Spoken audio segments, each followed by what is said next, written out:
Shalom. Selamat pagi para pendengar yang diberkati oleh Tuhan dimanapun Anda berada saat ini. Kita akan sama-sama mendengarkan firman Tuhan melalui audio Renungan Pagi pada tanggal 8 Mei 2026 dengan judul Mengenal John Lockbord, Pengkhotbah Cilik. Sebelum kita melanjutkan bacaan renungan kita pada pagi hari ini, kembali saya mengajak semua para pendengar yang setia untuk berdoa bersama-sama. Bapa kami yang bersemayam di dalam takhta kerajaan sorga, terima kasih Tuhan Yesus. Pada pagi hari ini sebelum kami melakukan aktivitas dan pelayanan kami rindu untuk merenungkan kasih dan cinta Tuhan melalui renungan pagi. Kami butuh kuasa Roh Kudus-Mu. Terima kasih Tuhan Yesus, dengarlah doa dan permohonan kami Bapa, dan mau mengampuni segala dosa kami. Karena kami sudah berdoa hanya di dalam nama Tuhan Yesus, Juru Selamat kami. Amin. Ayat inti kita terambil di dalam Ratapan 3 ayat yang ke-27. Demikian firman Tuhan, adalah baik bagi seorang pria memikul kuk pada masa mudanya. Mari kita ikuti penjelasannya. John Lockbord 1832-1824 berusia 16 tahun ketika ia merasakan panggilan untuk berkhotbah. Selama 9 minggu ia menderita malaria. Dalam keputusasaannya, ia akhirnya berseru, Tuhan, singkirkan rasa dingin dan demam ini, dan saya akan pergi menginjil segera setelah saya cukup kuat untuk melakukannya. Rasa dingin itu hilang pada hari itu juga. Pada saat itu dia tidak memiliki uang untuk melakukan perjalanan. Setelah beberapa minggu memotong kayu, dia berhasil menghemat $1 setelah dikurangi pengeluarannya. Itu cukup untuk membawa saya ke tempat yang saya inginkan. Tetapi bagaimana dengan pakaian? Katanya, tetangga tempat saya bekerja memberikan rompi dan celana panjang yang sebagian sudah usang. Dan karena dia seorang yang jauh lebih tinggi dari saya, jadi meskipun panjang celananya dipotong 7 inci, itu pun masih jauh dari kata pas. Sebagai pengganti jas panjang, saudara laki-laki saya memberi mantel berkancing ganda yang bagian bawahnya telah dipotong juga. Dengan pakaian aneh ini dan uang $100 US, saya memutuskan untuk pergi ke tempat yang belum saya kenal dan mencoba menginjil. Jika saya gagal, teman-teman saya tidak akan mengetahuinya. Jika saya berhasil, saya akan menganggapnya sebagai bukti bahwa sudah menjadi kewajiban saya untuk menginjil. Pada malam pertamanya, ia mendatangi gereja baptis kecil di desa yang jemaatnya penuh sesak. Ia melaporkan, saya bernyanyi, berdoa, dan bernyanyi lagi. Saya berbicara tentang kejatuhan manusia. Bukannya merasa malu seperti yang saya takutkan, tetapi berkat Tuhan turun atas saya dan saya berbicara dengan bebas.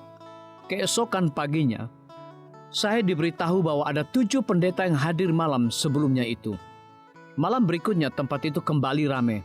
Saya kira yang menarik mereka untuk datang adalah untuk mendengar seorang anak laki-laki tanpa janggut berkhotbah.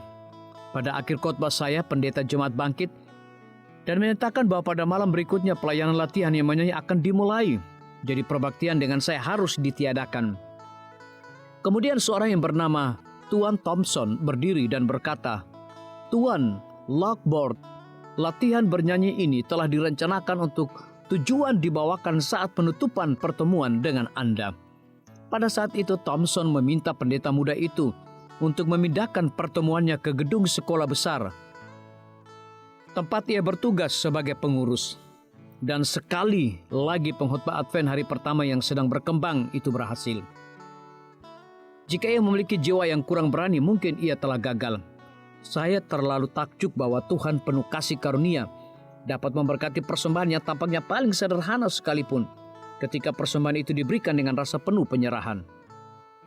Kebanyakan dari kita memaafkan diri sendiri dan mengganggu sampai kita merasa siap. Kenyataannya keadaan siap itu tidak pernah datang. Biarlah bacaan renungan kita saat ini akan menjadi berkat bagi kita semua. Kembali saya mengajak semua para pendengar yang setia untuk berdoa bersama-sama. Bapa kami yang bersemayam di dalam takhta kerajaan sorga, terima kasih Tuhan Yesus, oleh karena firman-Mu pada pagi hari ini memberikan berkat dan kekuatan rohani bagi masing-masing kami. Pada saat ini hamba berdoa untuk pemerintah kami. Tuhan memberkati Bapak Presiden bersama dengan wakil, para menteri dan seluruh stafnya, Bapak Gubernur bersama dengan wakil, Bapak Bupati bersama dengan wakil, Bapak Wali Kota bersama dengan wakil, camat dan seluruh stafnya, kepala desa, lurah, RT, RW, dimanapun mereka berada saat ini. Kiranya Tuhan lindungi mereka, pelihara mereka, curahkan hikmat dan pengetahuan sorga kepada masing-masing mereka, agar mereka dapat menjalankan roda pemerintahan boleh sesuai dengan amanah dan titah daripada Tuhan sendiri. Pada pagi hari ini kami juga berdoa untuk para tim medis. Tuhan berkati dokter, perawat, bidan, farmasi, nutrisionis.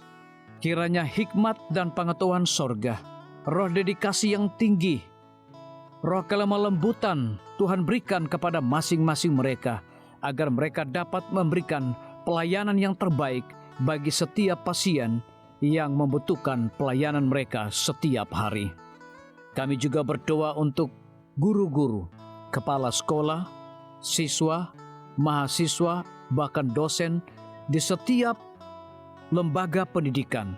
Kiranya hikmat dan pengetahuan sorga Tuhan berikan kepada masing-masing mereka, agar mereka dapat mendidik setiap anak-anak untuk memiliki karakter Yesus Kristus. Hamba juga berdoa untuk TNI, Polri, PNS, wira swasta, petani, nelayan, ojek online dimanapun mereka berada. Kiranya berkat dan sukacita sorga Tuhan juga berikan kepada masing-masing mereka, agar mereka juga menjadi saluran berkat bagi sesama manusia. Para pendengar yang setia yang berulang tahun saat ini dimanapun mereka berada, biarlah dengan bertambahnya usia, mereka semakin hidup bersyukur dan berterima kasih kepada Tuhan setiap saat. Yang berada di dalam kebimbangan, ketidakpastian hidup, Tuhan berikan iman yang teguh dan pengharapan, agar mereka tetap percaya akan janji Tuhan setiap hari. Terima kasih Tuhan Yesus, dengarlah segala doa dan permohonan kami Bapa, dan mau mengampuni segala dosa kami, karena kami sudah berdoa hanya di dalam nama Tuhan Yesus, Juru Selamat kami. Amin. Demikian firman Tuhan yang telah kita dengarkan.